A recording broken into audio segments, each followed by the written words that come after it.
a commencé tel jour, à telle heure, avec tel individu. Et à tel endroit. Hein?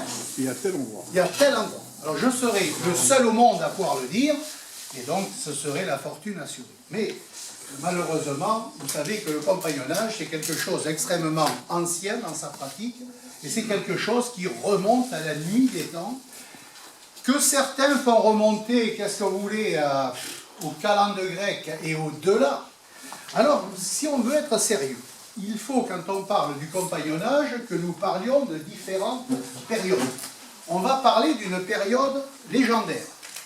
On va parler d'une période proto-historique et on va parler d'une période historique.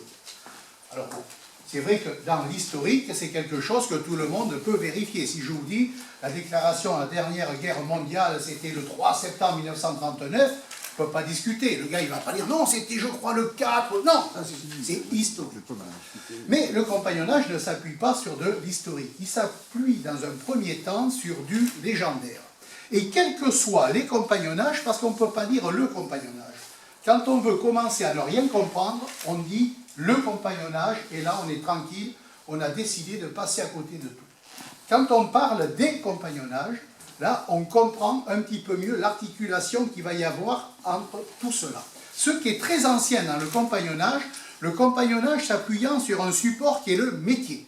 C'est donc une histoire des hommes de métier, et c'est une histoire qu'on va aller ancrer au plus profond à travers les métiers. Donc, on ne va pas retrouver de transversalité, de métier, un boulanger, un charpentier qui travaillent ensemble, non. Ça, vous voyez, c'est une histoire métier par métier.